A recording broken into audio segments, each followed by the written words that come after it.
Kami dari kelompok 8 akan mempresentasikan hasil diskusi kami, yaitu mengenai topik analisis perbandingan rasio keuangan PT Kalbe Farma Tbk, yang beranggotakan saya sendiri, Kronika, Enji, Yemima, Felicia, dan Cynthia. Nah, pada presentasi ini, kami akan menganalisis rasio keuangan PT Kalbe Farma Tbk tahun 2025. Rasio solvabilitas digunakan untuk melihat kemampuan perusahaan dalam memenuhi kewajiban atau utangnya dalam jangka pendek maupun jangka panjang. Dengan menganalisis rasio ini, kita dapat mengetahui apakah kondisi keuangan perusahaan tergolong sehat dan seberapa besar perusahaan bergantung pada utang dalam menjalankan usahanya. Nah, masuk ke data rasio solvabilitas. Sebelum menghitung rasio solvabilitas, terlebih dahulu kita akan melihat data keuangan perusahaan.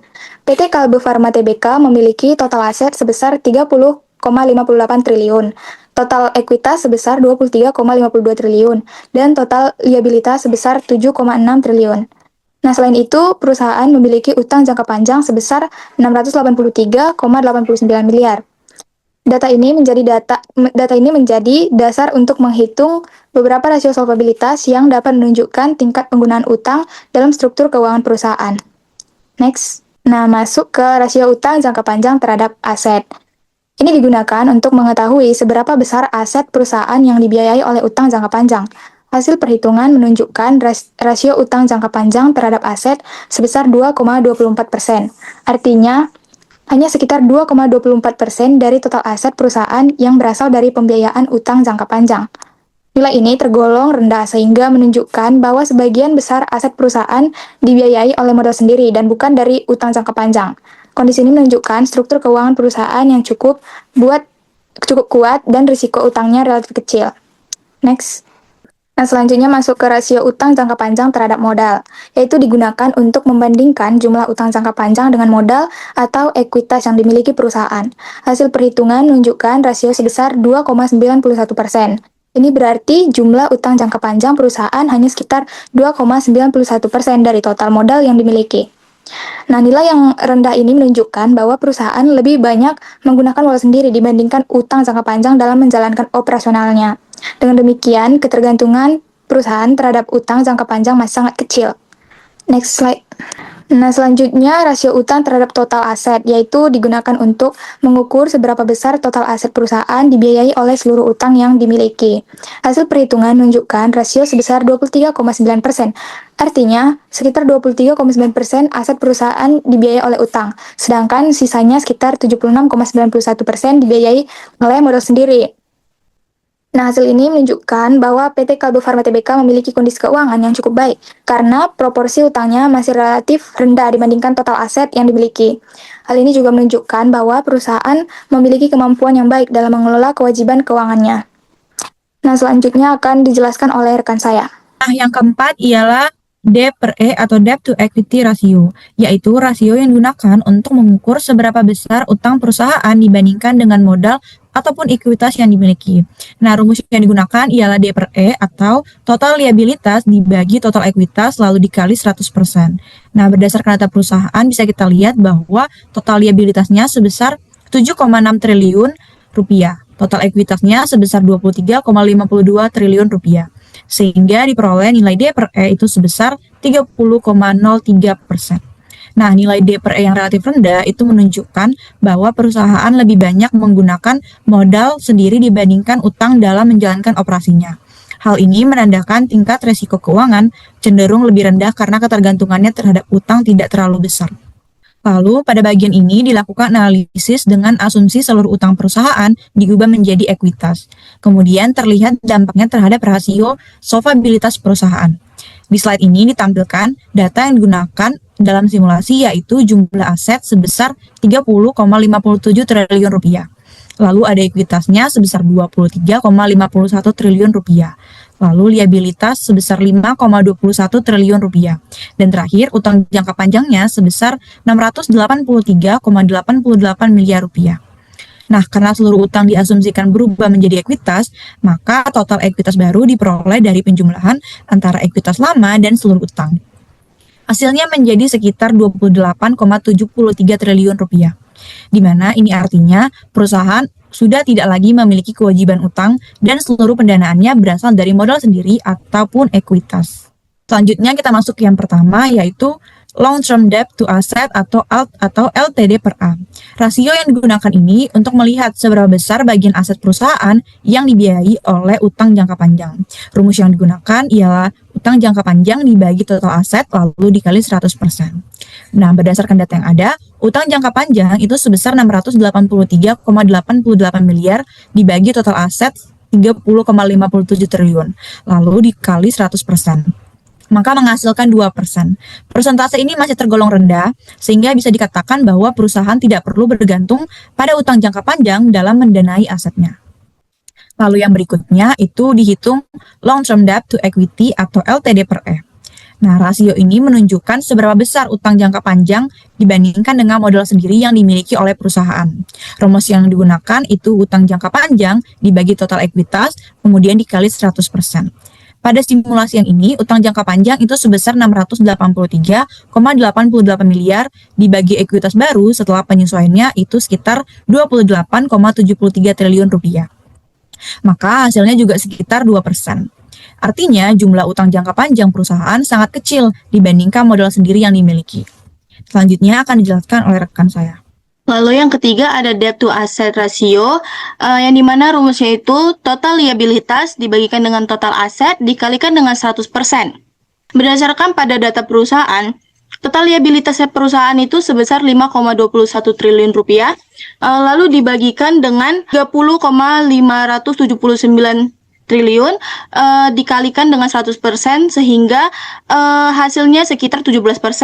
Artinya sekitar 17% aset perusahaan dibiayai menggunakan utang, sedangkan sisanya berasal dari modal sendiri. Persentase ini menunjukkan ketergantungan perusahaan terhadap utang masih tergolong rendah, sehingga struktur pendanaannya cukup aman. Next.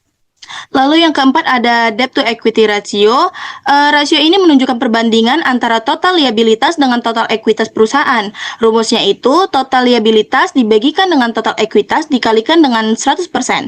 Nah, total liabilitasnya itu 5,218 triliun dibagikan dengan 28,735 triliun dikalikan dengan 100%, sehingga hasilnya itu sekitar 18%. Artinya, untuk setiap 100 rupiah modal sendiri, perusahaan memiliki sekitar 18 rupiah utang. Nilai ini menunjukkan bahwa modal perusahaan masih lebih besar dibandingkan kewajibannya, sehingga tingkat solvabilitas perusahaan cukup baik. Nah, pada tabel ini dapat dilihat perbandingan perubahan rasio solvabilitas yang cukup jelas antara dua skenario.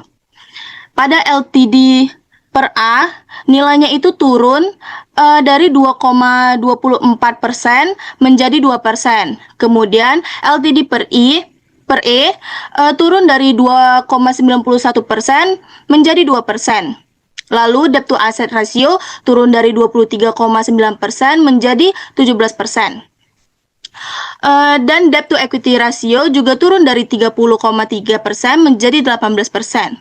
Dari seluruh hasil tersebut bisa disimpulkan bahwa ketika seluruh utang diubah menjadi ekuitas, semua rasio solvabilitas mengalami penurunan. Hal ini menunjukkan perusahaan menjadi lebih sedikit bergantung pada utang dan lebih banyak dibiayai oleh modal sendiri. Sehingga begitu struktur keuangan perusahaan menjadi lebih kuat dan risiko pembayaran kewajiban juga lebih rendah. Lalu selanjutnya akan dibahas oleh rekan saya. Nah, kemudian saya akan menjelaskan 3 rasio profitabilitas perusahaan, yaitu yang pertama ada ROA atau Return on Asset. ROA ini digunakan untuk melihat seberapa efektif sebuah perusahaan memanfaatkan seluruh aset yang dimiliki untuk memperoleh laba. Nah, data yang digunakan yang pertama yaitu laba bersih sekitar sebesar 1,7 triliun dan total asetnya sebesar 30,57 triliun. Rumusnya adalah laba bersih dibagi dengan aset. Nah, dari perhitungannya diperoleh hasil sekitar 4%. Namun, karena data yang digunakan merupakan data kuartalan, hasilnya itu perlu disetahunkan dengan dikalikan 4 per kuartal. Karena digunakan itu 1 kuartal, jadi 4 per 1. Setelah disetahunkan, hasilnya menjadi 14%. Artinya, setiap 100 rupiah aset yang dimiliki perusahaan itu mampu menghasilkan laba sekitar 14 rupiah dalam setahun. Jadi, bisa dilihat bahwa aset perusahaan cukup efektif digunakan untuk memperoleh keuntungan. Next. Nah, yang kedua adalah ROE atau Return on Equity. Nah, berbeda dengan ROE yang berfokus pada aset, ROE ini mengukur kemampuan perusahaan menghasilkan laba dari modal atau ekuitas yang ditanamkan oleh pemegang saham. Data yang digunakan yaitu laba bersih sekitar 1, sekian triliun dan ekuitas sebesar 23,51 triliun. Dengan rumus laba bersih dibagi dengan ekuitas. Hasil yang didapat sekitar 5% pada satu kuartal. Setelah disetahunkan, hasilnya menjadi 18%. Artinya, setiap Rp100 modal yang ditanamkan oleh pemegang saham mampu menghasilkan laba sekitar 18% dalam satu tahun. Rp18 dalam satu tahun. Nilai ROE yang lebih tinggi dibandingkan dengan ROA juga menunjukkan bahwa perusahaan itu cukup baik dalam memanfaatkan modal pemegang saham untuk menciptakan keuntungan. Next slide. Selanjutnya ada EPS atau earning per share, yang dimana EPS ini digunakan untuk melihat berapa besar laba bersih yang diperoleh untuk setiap lembar saham yang beredar. Data yang digunakan yaitu laba bersih sekitar 1 triliun dan jumlah saham yang beredar itu sebanyak 46,81 miliar lembar. Nah, rumusnya adalah laba bersih dibagi dengan jumlah saham yang beredar. Dari hasil hitungan, diperoleh EPS kuartalan sebesar Rp23 per lembar saham. Karena menggunakan data kuartal yang pertama, lalu disetahunkan dengan dikalikan 4, sehingga diperoleh EPS tahunan sekitar Rp92 per lembar saham. Artinya, setiap satu lembar saham itu mampu menghasilkan laba sekitar Rp92 dalam satu tahun. Semakin besar nilai EPS, biasanya semakin baik karena menunjukkan perusahaan mampu memberikan keuntungan yang lebih besar kepada para pemegang saham. Jadi, dapat disimpulkan bahwa perusahaan itu menunjukkan kinerja yang cukup baik. Aset dimanfaatkan dengan efektif, modal pemegang saham mampu menghasilkan laba yang dengan baik, dan juga perusahaan menghasilkan laba yang cukup untuk setiap lembar saham yang beredar. Selanjutnya akan dijelaskan oleh rekan saham. Oke, baik. Di sini kita akan membahas tentang asumsi seluruh utang menjadi equity. Nah, pada bagian ini tuh dilakukan simulasi dengan asumsi seluruh utang perusahaan diubah menjadi ekuitas. Lalu dapat dilihat bagaimana perubahan tersebut mengaruhi rasio profitabilitas dan rasio pasar perusahaan. Nah, yang pertama itu ada return on asset atau ROA. Nah, di sini berdasarkan hasil simulasi, nilai ROA ini tidak mengalami perubahan, yaitu tetap di angka 14%. Nah, hal ini terjadi karena dalam perhitungan ROA yang dibandingkan adalah laba bersih dengan total aset. Pada simulasi ini, laba bersih perusahaan yang tetap dan total aset juga tetap sama. Dapat disimpulkan bahwa perubahan struktur ekuitas tidak memengaruhi kemampuan perusahaan dalam menghasilkan laba dari aset yang dimiliki. Nah, yang kedua adalah earnings per share atau EPS, di mana dari hasil simulasi ini nilai EPS ini juga tetap sama, yaitu 9,201%. Nah, alasannya karena laba bersih perusahaan tidak berubah dan jumlah saham beredar juga tetap. Artinya, meskipun struktur modal berubah, pendapatan yang diterima pemegang saham per lembar saham tidak mengalami perubahan. Next. Nah, sekarang kita masuk ke yang ketiga, yaitu return on equity atau REO, di mana di sini data yang digunakan itu adalah laba bersih sebesar 1,7 triliun dan total utangnya itu 5,21 triliun dan ekuitasnya itu 23,51 triliun. Karena seluruh utang diasumsikan berubah menjadi ekuitas, maka total ekuitas meningkat menjadi sekitar 28,73 triliun rupiah. Nah, setelah dihitung, nilai ROE ini turun dari 18% menjadi 15%. Penurunan ini terjadi karena jumlah ekuitas bertambah cukup besar, sementara laba bersih tidak berubah. Jadi, meskipun perusahaan memiliki struktur modal yang lebih aman, karena tidak bergantung pada utang, tingkat pengembalian terhadap modal pemilik justru menjadi lebih rendah. Next. Nah, di sini bisa dilihat dari tabelnya bahwa ROA atau Return on Asset itu tetap di 14%. ROE turun dari 18% menjadi 15%, dan EPS tetap di 9,201%.